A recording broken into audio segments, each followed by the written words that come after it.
That's what I want to do. And now I will start sharing my screen so that you can see the slides I'm using. And slideshow from the beginning. There we go. And then I will need to catch up with where we got yesterday. I apologize for the quick succession of slides. We're nearly there.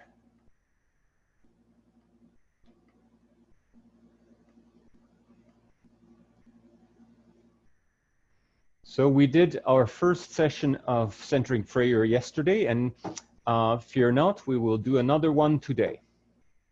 But before we do that, I wanted to, so I'll admit a few more people. There we go. Welcome everyone. We're just about to start the presentation, and we're starting with conference 3. And conference 3 is about thoughts and use of the sacred word. So you will remember from yesterday that we use a sacred word in centering prayer. And I'm trying to get there. The slide moves to the third guideline of the 4 guidelines to pray centering prayer. Guideline number 3 says, when engaged with your thoughts, return ever so gently to the sacred word. So the prayer, the centering prayer, assumes that you will have thoughts, and most likely you will. And whenever you have thoughts, whatever they may be, you recognize the thoughts, you don't attach to it, you let it go, and you return ever so gently to your sacred word. Now, a reminder of the sacred word. Your sacred word is 1 or 2 syllables long, and you can select whatever word enables you to express your consent to God's presence and action within. And we silently say our sacred word. We don't voice it out. We silently say it when thinking about thoughts, when engaged in inner dialogue. Now, in centering prayer, both thoughts and silence have an important role to play. Some thoughts contain what needs to be healed. The silence creates the space for healing to take place. So this is an important remark that we try to not attach to thoughts in centering prayer, but sometimes the unconscious may surface, and we will talk about that a little bit more. Now, each return to your sacred word is prayer, and it is an act of love. It's an act of discipleship. If you remember yesterday, we said that discipleship is to follow someone in love. So each time you come back to your sacred word, you are doing the prayer, you're doing well.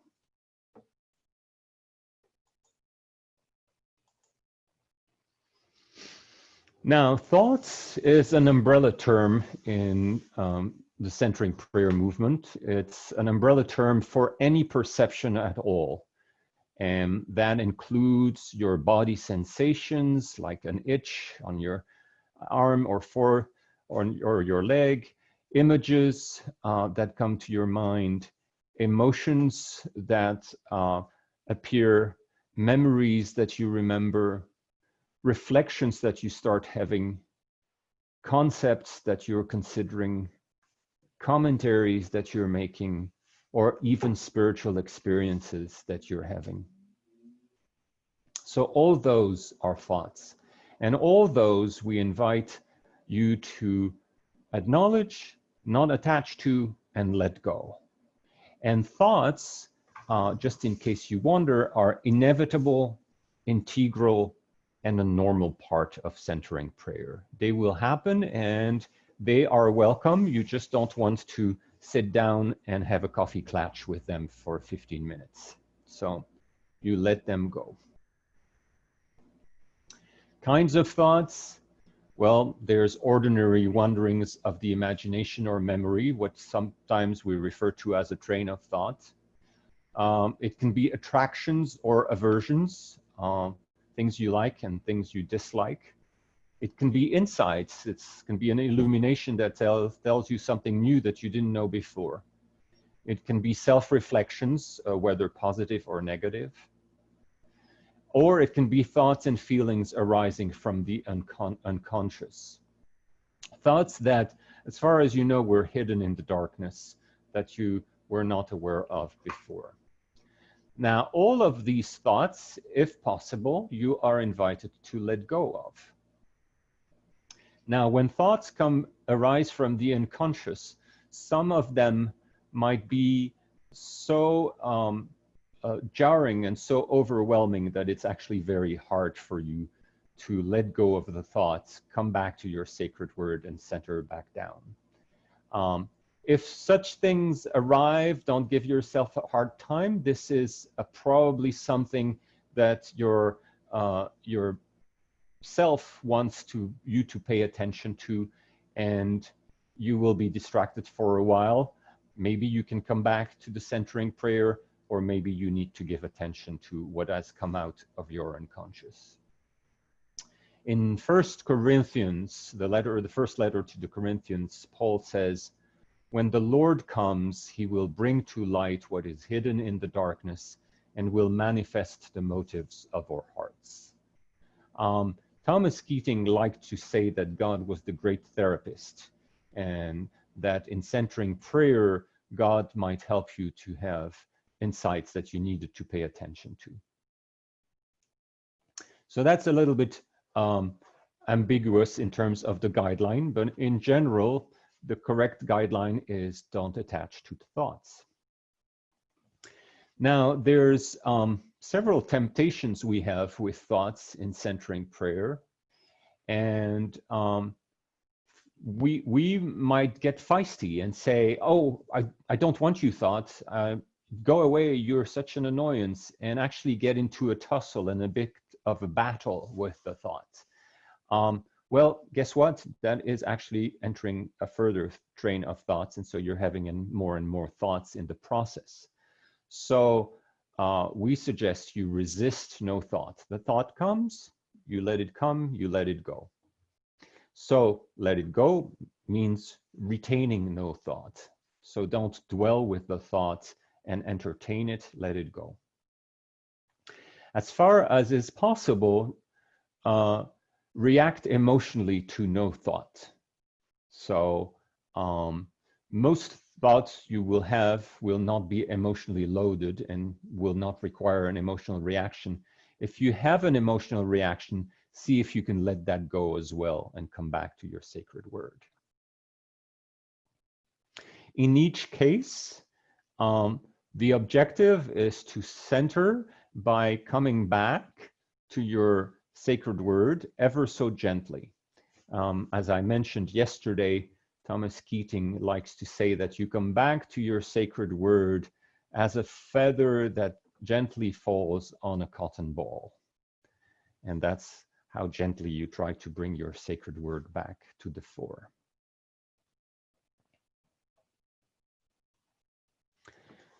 So during centering prayer, we avoid to analyze our experience.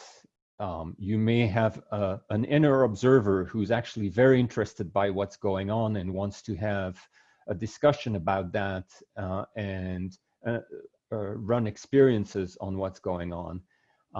So that's not doing the prayer, that's actually moving away from the prayer and having a train of thought. So during the prayer, you avoid analyzing your experience.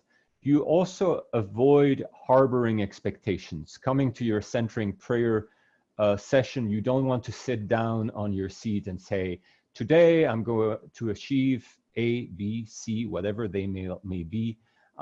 That's definitely putting an expectation on what's going on during your centering prayer. And remember, you're not in control. You're relinquishing yourself to the presence and action of God within. You're trusting the relationship. You don't need to manage this. So you want to not aim at any specific goal in doing your centering prayer session. And here are a few examples of goals that people typically think they could have in their centering prayer, and we advise you not to. One is repeating the sacred word continuously.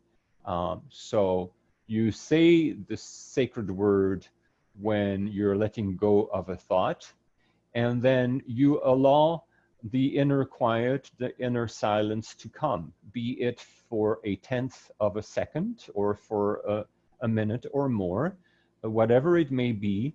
You don't need to repeat the sacred word as you would with a mantra. So you also do not come to a centering prayer saying, oh, today I'm going to have no thought. First of all, good luck with that. If you are like most everybody else, you are going to have thoughts. And I remind you, they're an integral part of centering prayer. Another misgiven goal that people might want to have is making the mind blank. And that might be given to you as a contemplative prayer gift from God, but don't hunt for it. Don't try to make it happen. It's perfectly fine if it happens, but that's not something that you're working at. And in most sessions, thoughts will continue to come and go. We can also come to prayer as a way of self-soothing, and I think that in many ways centering prayer can do that, but we are not to look for achieving a certain feeling or emotion, feeling peaceful, feeling consoled. And then the last temptation, of course, is to say, today I'm going to make the Virgin Mary appear to me and she's going to have a conversation with me. Or whatever spiritual experience you're aiming at. That is very much trying to be in the driver's seat. If God wants you to have a spiritual experience, that will happen, but certainly not because you've had the intention to have one. So generally, having expectations about the prayer experience is really our ego trying to get back into the driver's seat and control the relationship.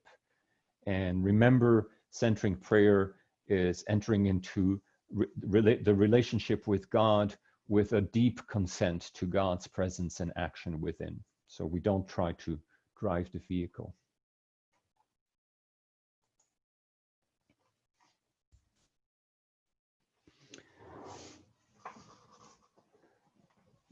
Centering prayer as an ongoing practice is a powerful way of deepening your intimacy with God and will not fail having effects on you. But we do not judge our centering prayer. So not only during the session, but even after the session, you do not want to walk away saying, oh, that was a good one today, or that was a bad one. That's actually taking your psychological experience of the centering prayer and making that the value of it. You don't know what God was up to during that centering prayer session and what has been wrought in you in the relationship with God. So do not judge your period of centering prayer either as good or bad. And your experience of centering prayer is not dependent on the felt presence of God, but is rather a deepening of faith in God's abiding presence. So it's trusting in God's presence and action within you, and you don't have to have a particular kind of feeling for that. God, again, may give you the gift of a felt presence of God at times, and that is wonderful. But that need not happen for the centering prayer to be valid in and of itself. God is there no matter what you feel or do not feel in the centering prayer. So in his letter to the Romans, Paul says, likewise, the Spirit helps us in our weakness, for we do not know how to pray as we ought. But that very Spirit itself intercedes with sighs too deep for words. So I think that's a beautiful excerpt from Romans that reminds us that the Spirit is at work as we are in our prayer.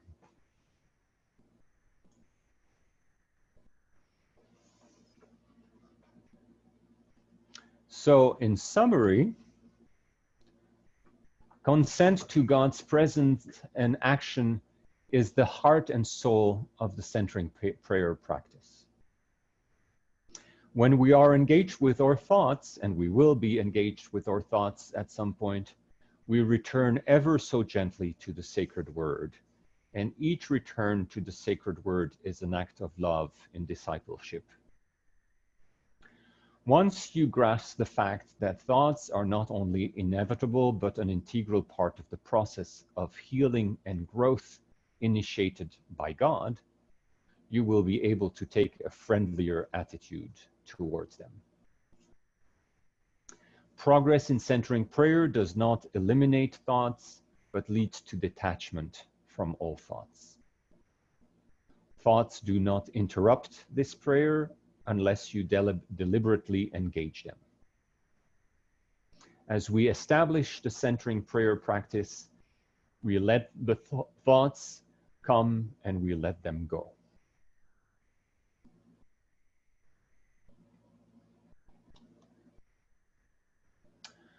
All right. Let me stop the screen sharing and check how we're doing on questions. And let's see. I see no question in the chat room, but that doesn't mean you don't have one. Yes, please go ahead. Press your spacebar and it will unmute you. Yes, Wendy. Hi, thank you so much. I have a question about what you mentioned early on in your presentation just now about maybe could be a really strong thought that's hard to let go of.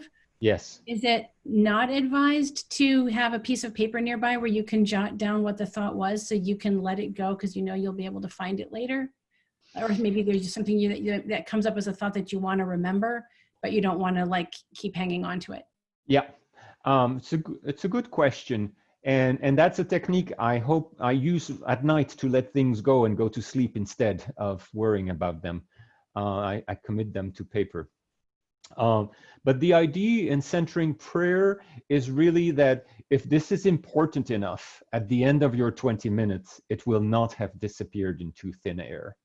So you're invited to let everything go as far as possible, trusting that if there is anything that you need to remember or pay attention to, when in these last 2 minutes at the end of your session, when you quietly transition from your prayer to the rest of your day, things will come back to you. The exception that I've mentioned is that sometimes you may have something that is emerging in a very forceful way from your unconscious, and you know, if you're overwhelmed emotionally, overwhelmed emotionally. It's going to be difficult, if not impossible, to come back to the sacred word. So obviously, that requires some prayerful thinking of, okay, what is coming up for me here? What's here? But I would say that is the rare exception. Does that answer your question? All right. Thank you. Yes, Chuck. My experience yesterday was that there was a song that I couldn't get out of my head. People refer to this as an earworm sometimes. And in returning to the sacred word, that stopped the soundtrack momentarily, but it would come back. To return almost immediately, which led me to repeating the sacred word often enough to, it felt more like a mantra than it did something that I was occasionally returning to. And Yeah. I didn't see music on your list of thoughts, so I wonder how that might be interesting. Maybe we need to add that. So I hope it was a nice song to start with. But yes, music or a song or a work of art you're thinking about would be a thought. And so you would want to not attach to it, not fight it, and come back to your sacred word.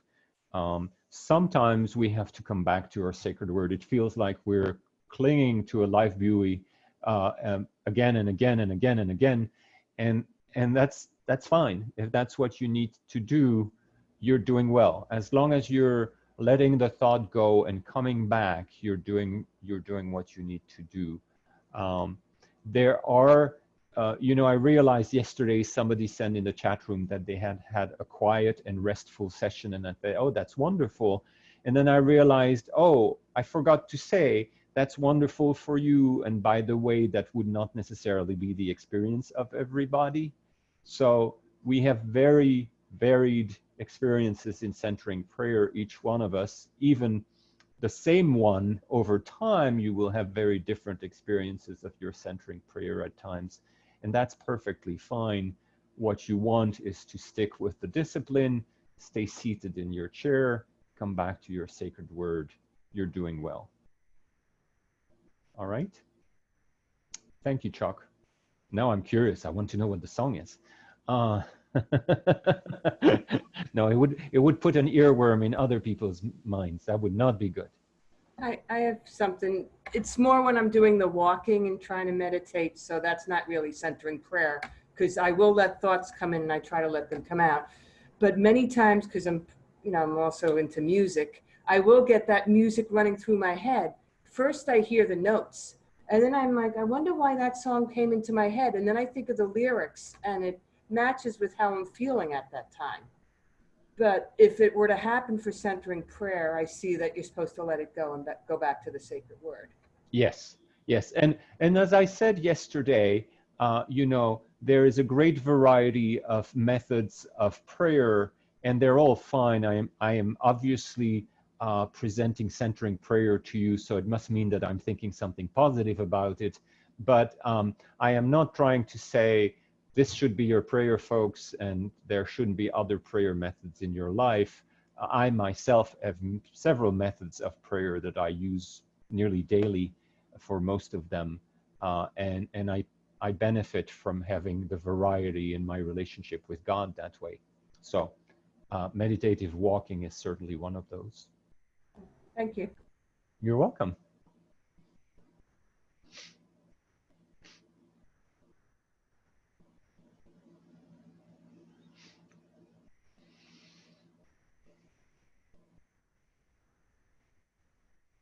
Anybody else? Okay. So you know what's coming up. We're going to pray. So we're going to do our centering prayer session. It's going to be 20 minutes. You don't need to worry about the time. I will keep the time for us, and I will break the silence with a little prayer that will invite us to then go into an extra 2 minutes of transition time, which we will do in silence. During that time, everybody is muted, including myself, so you need not worry about background noise. If you haven't chosen a sacred word yet, I suggest you borrow mine, and that's love, short and sweet. And if you have a sacred word you want to work with, don't change horses in the middle of the race. Stay with your sacred words for today during the whole session, okay? So if you would sit comfortably, let your breath be what your breath needs to be. Sit up straight if you can. If you can't, you can lean into your backrest. And we're going to go into 20 minutes of centering prayer.